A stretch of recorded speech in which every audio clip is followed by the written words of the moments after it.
Rating mga kinain ko dito sa Sogo. Wala nang makontent.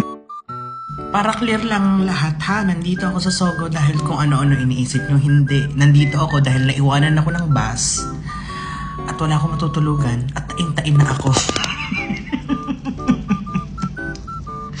Wala akong choice. Kahit medyo mahal pala dito mo ganun. Wala akong choice, tain-tain na ako at saka naiwanan ako ng bus pa uwi ng Cavite. So let's go, let's rate. Unahin natin tong iced tea.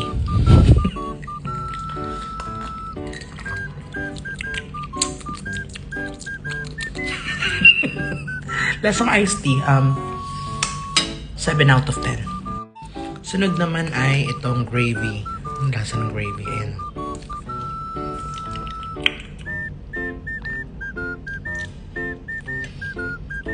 Lasang mushroom gravy ng KFC.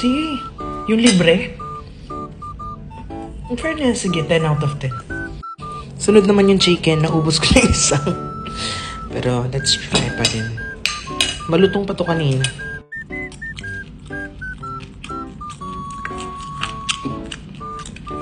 In fairness, juicy siya. 9 out of 10. At ito yung pinakagusto ko, pinakahihintay ko dahil paborito ko leche flan. So, leche flan with makapuno.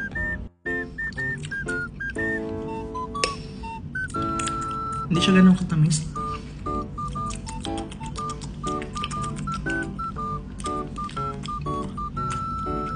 Seven out of 10. Ito yung menu nila.